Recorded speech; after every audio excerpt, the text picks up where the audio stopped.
Are you guys ready? Yep. Hey, keep it down over there. Quiet on the set. Quiet on the set. All right, ready? 1, 2, 3. This is why we take these sets. You want to be in here too? Take one. All right, ready? 1, 2, 3. Hi, we're Laura's Hope Rescue.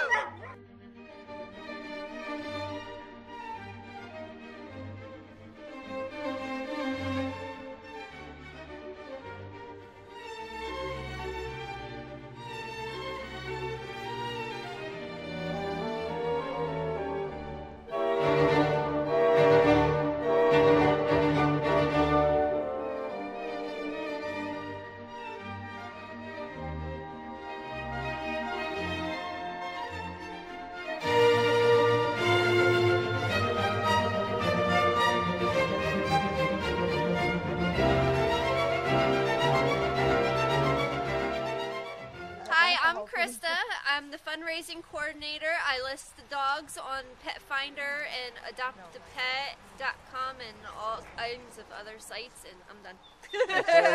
Hi, I'm Luann. I'm the adoption coordinator, and I get all the applications for the animals and match them up to their perfect homes. Very cool. Who's next? Hi, I'm Margo. I'm the senior dog coordinator. Fantastic. Hi, my name is Linda, and I handle all the financial paperwork as well as all the adoption paperwork. Very cool.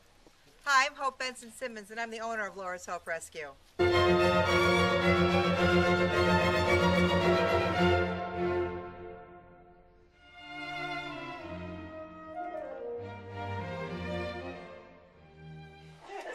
Hope, how did you get started to be a rescue? How did I get started? Yeah. My kids grown up and they left home, and I was suffering from empty nest syndrome.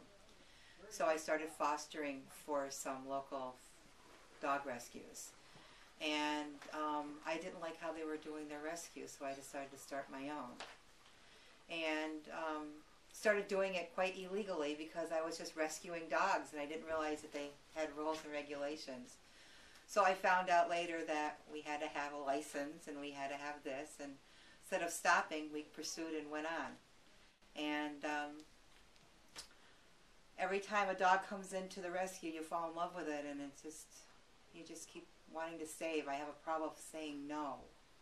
I don't know how to say no when people call me and ask me to take their dogs. And we started out with just a few, and now at one time we've had close to 30 in my rescue. In my living room, in my kitchen, in my basement, in my bedroom. So this is where they sleep at night. The only thing they do in here is sleep. All right, so you use your basement to keep the animals in at night? Yep. For sleeping. What we use to wash the towels and stuff. I can't put their laundry in with my laundry. So you still use that? That's so old we still school. Use that. Wow.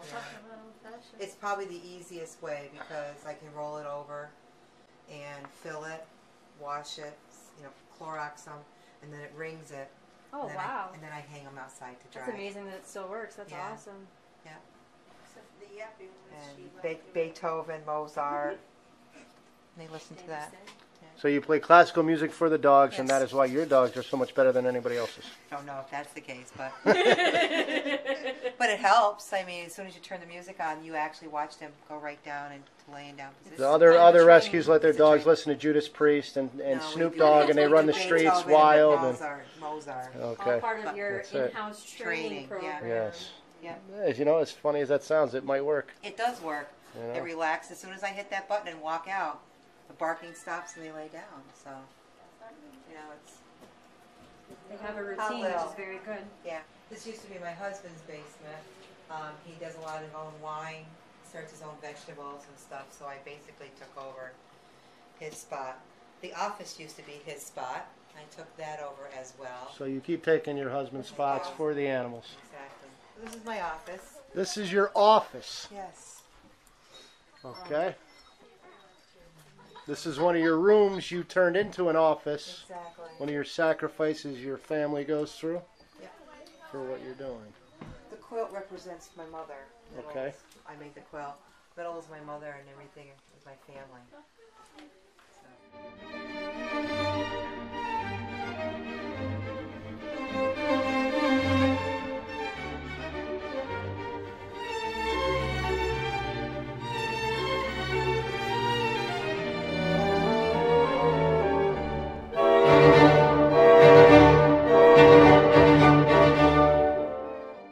There's no heat in here? No. No heat. So you're working in a cold in an office for the pets. And I'm going to start crying. I really love doing this. This is my heart and my soul. I think I saw something online that says I lost my mind, but I found my soul, and I definitely have done it. I love doing this. And if I hadn't had Linda to keep my paperwork straight, we probably would have been fined 100 times already, because I don't look at laws. I just look at lives. And I don't care what rules are meant. I will just continue. So Linda says, no, you can't do that. Back up. And so... Well, you need a good staff to help you. Good, You need a good support group. Not only is she my financial, she's also one of my best friends. And Linda, thank you. Because without you, I wouldn't be as far as I am. How'd the name Laura's Hope Rescue come There's to? 2 reasons for this. Laura is the actual owner of this property, who had a great love for nature and life itself, and she had a great love for dogs. And she passed away from bone cancer many, many years ago, and left this property to my grandparents, and I eventually bought it. But my other friend was named Laura, who originally wanted to help me with this and start running the rescue, but unfortunately personal reasons came to play where she wasn't able to do it. So I ended up keeping the name because I wanted to make a tribute to Laura, because without me being able to get this property, she had it first. And she did such a wonderful job with it, and I wanted to keep her memory alive somehow.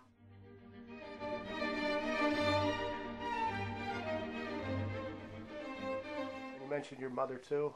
I also run Romy's Place, which is a nonprofit clothing closet. We give free clothing to those who need. This is Romy's Place. We have clothing from newborn right up into XXX. This is the beginning of Romy's Place. And Linda, Romy's Place is... Free clothing closet. Okay. We supply clothes for anyone in the area that is in need of clothes. Okay. For free.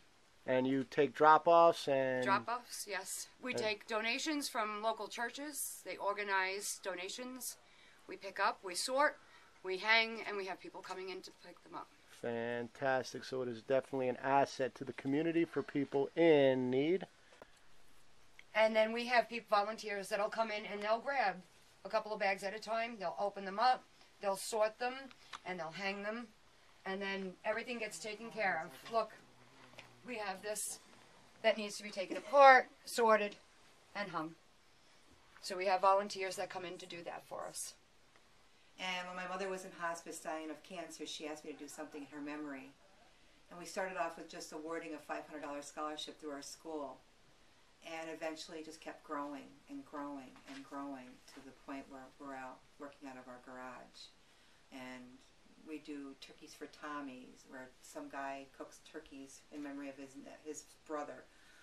And we do adopt families at Christmas time. And we do back-to-school program with shoes and book bags. And we do clothes giveaways twice a year. What else do we do, Linda? I'm thinking what else. I think that's about it. So you're more than just an animal shelter you want to develop. You're Shelter. basically a community workshop where we're helping the people in need. We're educating about animals. And we even do more than that. We have families that need direction, need funding, and we find groups that will donate money for fuel, or maybe they need a stove. We find somebody who gives them a stove, or give them a direction where they can't find different organizations. So we have a lot of people that come to us for that as well. how long have you had everyone helping you for free? Since 2009. 2009? Yeah. I mean, every once in a while, if we have a few extra bucks, we go out to eat or something. It's just try to pay back for what they, put out in time and stuff, but it's not very often that we can do that. All right. So that's one of the goals we can have, is to be able to create jobs too. Yeah, that's a big thing. I would love to be able to create jobs. Krista's husband just got back to work, so they're struggling. So that would be cool. And Everybody is struggling right now, and I mean, Linda's going back to school, so she had to cut back her workload. So to be able to pay her for her time doing the books, that would be cool. Just to be able to help people. That's what we're out here for, aren't we? We're just supposed to be helping people. work together.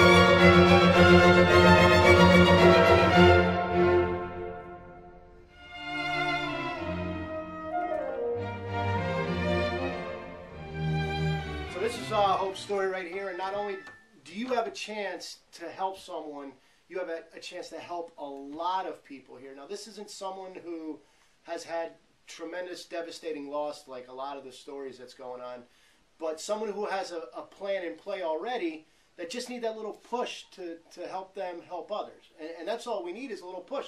We have the land cleared, it's developed. All we need is some crazy good morning hope. That's all we need.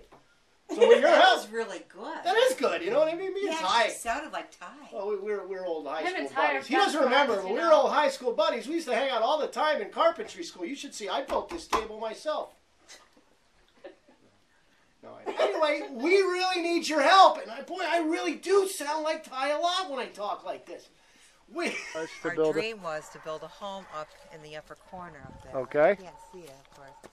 But then now the dog rescues come into play, so we'd like to build a building and the house so I can just walk out the door and go to my house. Okay. My goal is to produce a building that will house Romy's Place and Laura's Hope Rescue, as well as a community building to teach people the importance of canning or making rag rugs out of used clothing, and to reuse our stuff. We're a society of throwaway, and it has to stop. My building has to be 100% green. It has to be made in America, and it can be done. I seen an article on TV, or I watched an article on TV channel, ABC News I think had it, where this guy actually built everything in America, bought everything in America. But it also has to be solar powered. This building has to generate its own energy to produce, to be self-sufficient. 30 to 40% of the income right off the top would just be utilities and heating. And there has, and that money that is being is not being spent on that stuff to take care of more dogs. You know, we want to do a senior program. I want a room just for my seniors, so they're out of this constant chaos. These seniors don't like that lot of noise. You want to be able to have a quarantine room, so if you have a puppy that comes in that's sick, instead of putting it in my office and then having to sterilize the whole room after they're done. You want to be able to have your own grooming area. Yeah, have my own grooming area. That's really important because some of our dogs don't leave ungroomed because we don't have the facility, nor it's so far because we're 30 minutes from Scranton, 30 minutes from Binghamton to get somebody to come or to take them to groom. You know, so, you know, we really want to be able to house Romy's Place and to have the clothing nice and, you know, on everything ready for them. So I'm not running up a hill and down a hill. I'm in the building in between my bus runs and just right there and getting the chaos out of my house and have a home back again. I mean, who wants to sit with dog food at the kitchen table? I mean, I have a whole pile of dog food in my kitchen, you know, but until it happens, that's what we're doing. The dogs that you see outside all have collars on them. Okay. And they're allowed to roam, to get outside and run around with the collars. They learn boundaries, and then eventually when they learn their boundaries, the collars come off and they can run free, and they don't have to worry about being in the kennels all day. Very cool. Which is nice because it teaches them. And you also have additional land for the future home of Laura's Hope, Romy? Yes, we do. How much land do we have to work with here? 48 acres. 48 acres is a lot of land to work with. Very cool. Does it need clearing out or anything like that, or no? It's all ready for it. See that ABC? Low maintenance.